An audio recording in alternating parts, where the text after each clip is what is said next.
Honey, what were you thinking going out by yourself? Don't you know how dangerous it is? It's okay. Toba helped me. And we met some kind strangers who helped us. And Kind strangers? What made you so sure they were so kind, huh? Oh, I suppose they had kind stranger written on their foreheads? yeah, actually, they did. In big, bold letters. Don't talk back to me. The Mountain King problem still hasn't been solved. What would I do if I lost you too? No dinner for you tonight. They were good people, Dad. Dinner or no dinner. Hello again, Huni. It's Miss Paimon and Miss Traveler! Dad, it's them! They're the ones who helped me!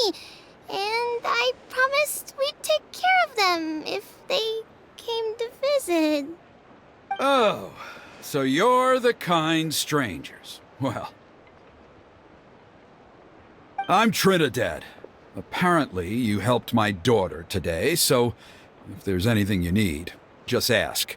As an elder of the Scions of the Canopy, I've got some influence around here.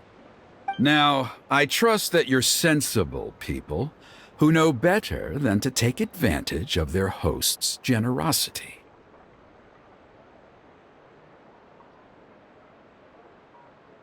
Yep, just helping a neighbor. We're not looking for anything in return. Oh? Well, let's hope so. Dad, please! They're not bad people. They've eaten at the same table with Kanich before. Be nice to them. Kanich! Wait! I heard that two mysterious travelers from afar showed up at the Stadium of the Sacred Flame. Are they you? And Paimon's the other. I do apologize. A lot's been going on in our tribe lately, and I suppose the pressure must be getting to me. I can't believe I was so rude to you. I feel ashamed. We got off on the wrong foot. Can we, start over? Oh, now we're talking. Seriously, though, don't worry about it. Already forgotten. We're just happy to see Huni got home safe and sound. Oh, you just arrived, I take it, and it would be my honor to give you a hero's welcome tonight. Careful now, that's quite an about face. We've heard that kind of thing can lead to spontaneous combustion around these parts.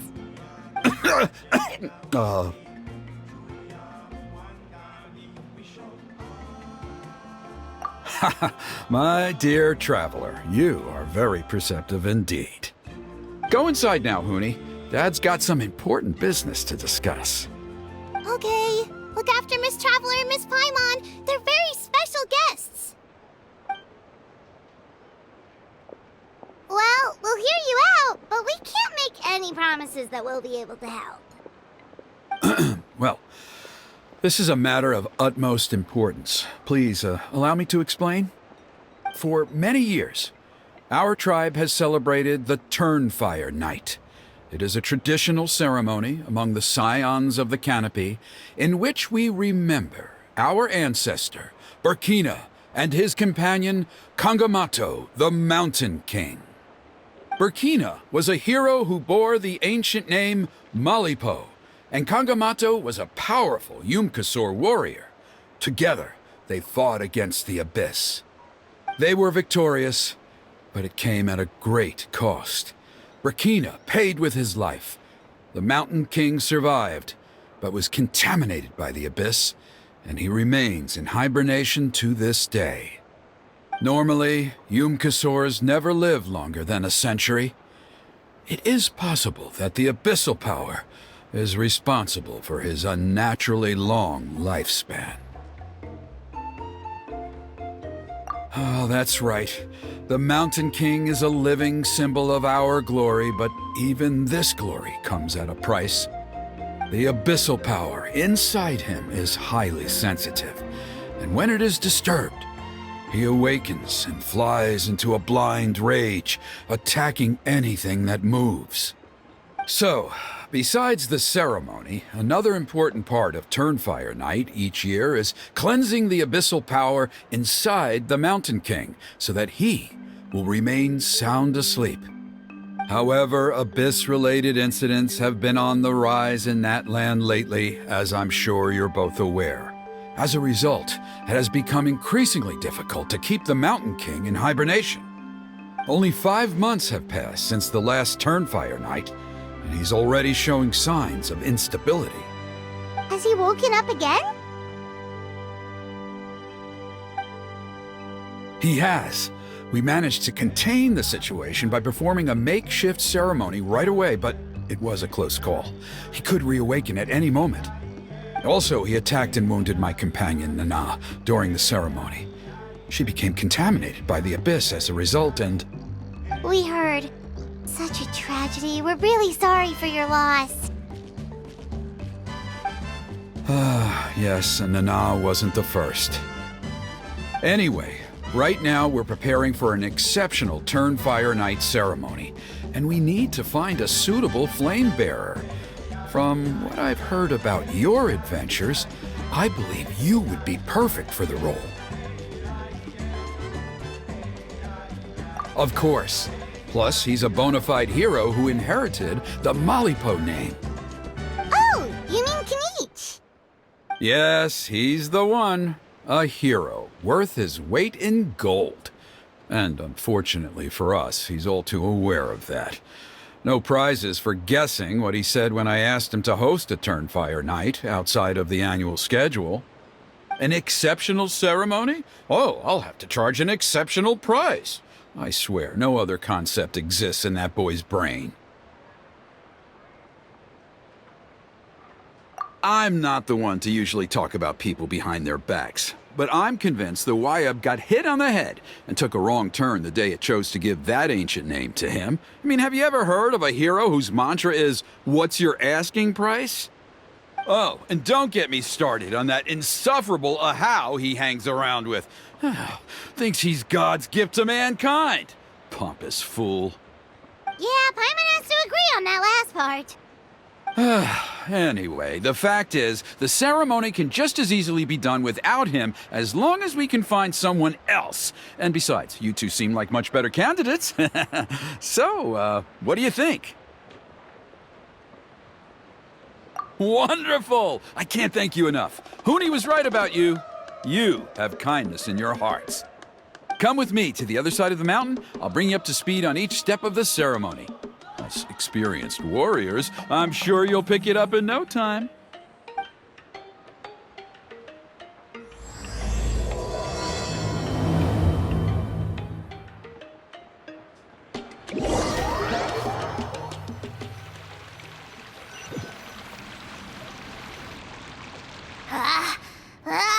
Achoo! Curses! Who dares insult the great Kahul Ahau behind his back? Oh, great Kahul Ahau, bless you. Shut your filthy mouth, worm of the abyss! Your putrid words defile the air we breathe. You make the almighty Dragon Lord, Kahul Ahau, sick to the stomach! Speaking as a member of the Abyss Order, that's music to my ears. Exactly the kind of reaction we're going for. But on a personal level, I gotta say, it's pretty hurtful. Ugh, never have we heard such brazen blustering from someone who is inches from death! Up yours, Four Eyes! We spit in your face! Okay, well, that I am at a loss to explain. How do I manage to stay so chirpy and cheerful? I can only guess it's some kind of powerful magic. But I digress. Mr. Kinich, I admit it, you, sir, are a legendary hunter. Still, the only reason you caught me is that I was reluctant to run away. You see, I'm very interested in the lore of your tribe. Okay. Is that it? Kay? Aren't you intrigued to know what it is about you guys that prompted a visit from the Abyss? It's the extreme sports! The other day, I narrowly avoided getting hit by a very brave soul who just leaped off a cliff. I think you call it bungee jumping? Anyway, I was very impressed. That is what I call embracing the spirit of adventure. Look, I even did a painting inspired by the bravery and freedom of the Scions of the Canopy. You scum-sucking swine! I swear, if you go bungee jumping, it'll be without a rope! Head first off the tallest cliff, with a band of hunters on your tail, and nowhere left to run, and a bottomless cesspit waiting for you on the ground. You say that, but I get the sense that Mr. Kinich isn't planning to take my life right now. On top of that, I'm tired of spying on you from afar.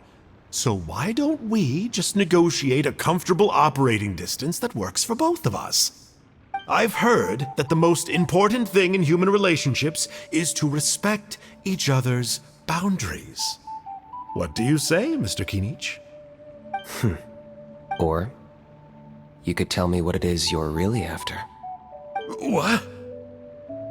And then I'll name my price.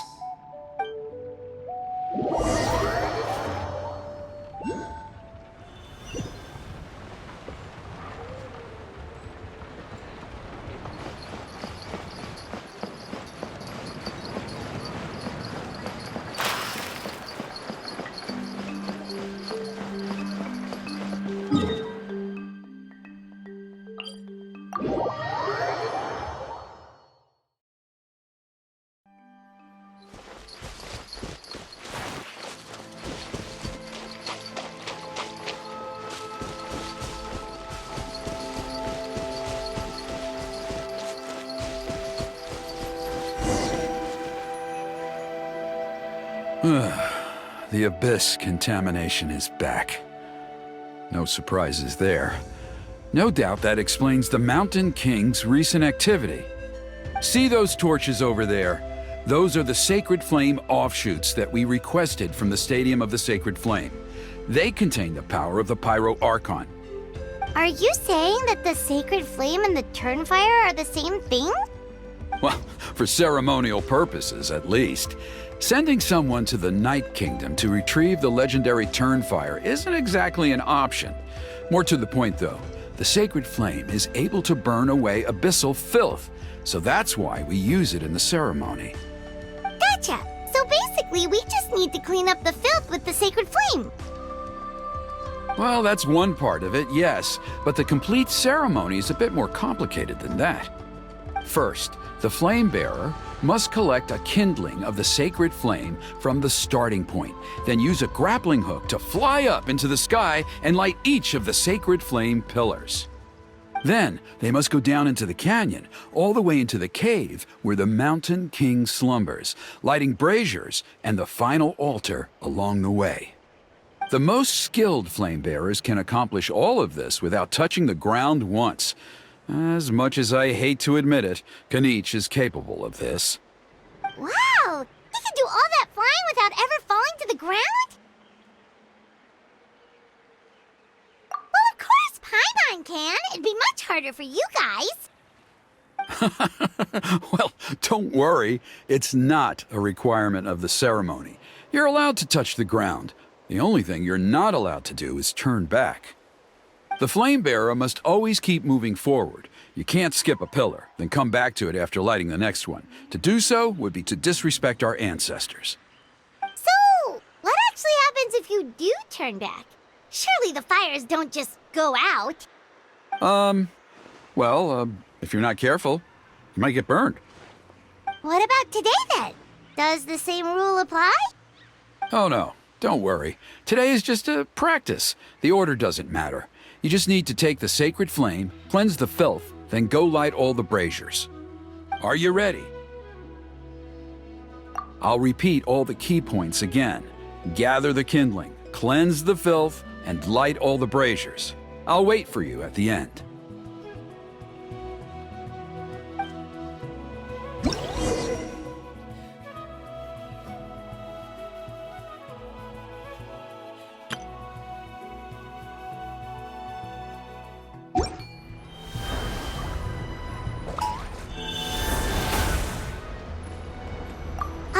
Let's use this kindling to complete our mission.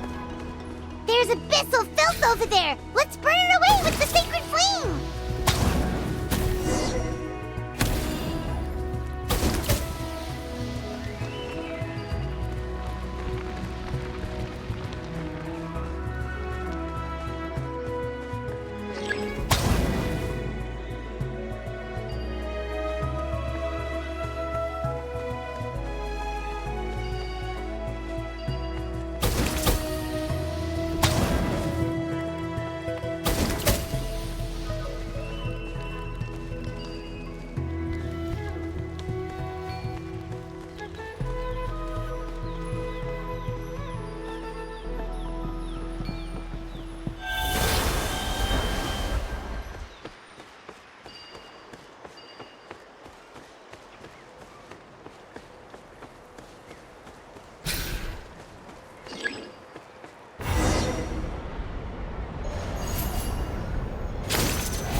Should be all the braziers. Let's regroup with Trinidad.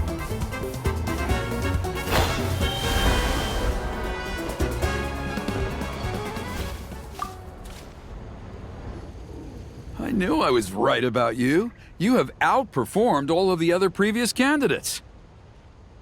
If there was an ancient name for outstanding flame bearers, I'm sure the Wyab would consider you for the honor.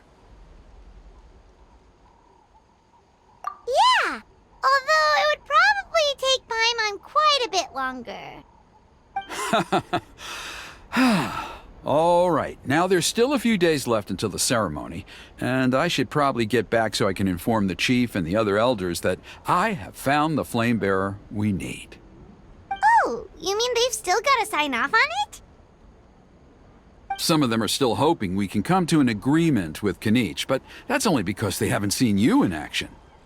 Still, I'm the one responsible for securing a flame bearer, and my recommendation is you. Just for Paimon's own peace of mind, are you sure it's not going to be a problem having Outlanders take on such an important role in your ceremony? See that place over there? There was a time, long before the age of Burkina and the Mountain King, when we, Scions of the Canopy, called that our home. After a period of upheaval, our ancestors were forced to move away. Now, it has become a place where our youths go to develop courage and kindle a spirit of adventure. If we fail to keep the threat posed by the Mountain King at bay, it might not be long before we have to move again and find a new home. So, to answer your question, I think everyone will agree that you are the right choice. Fair enough. Desperate times call for desperate measures. I'll need you to drop by my place at some point before the ceremony, if that's all right. There are still a few final details that we need to discuss. Okay, see you later then. You have my gratitude.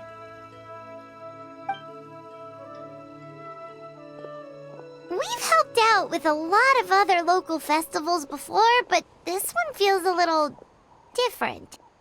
Anyway, let's take a break before heading back to Trinidad's place.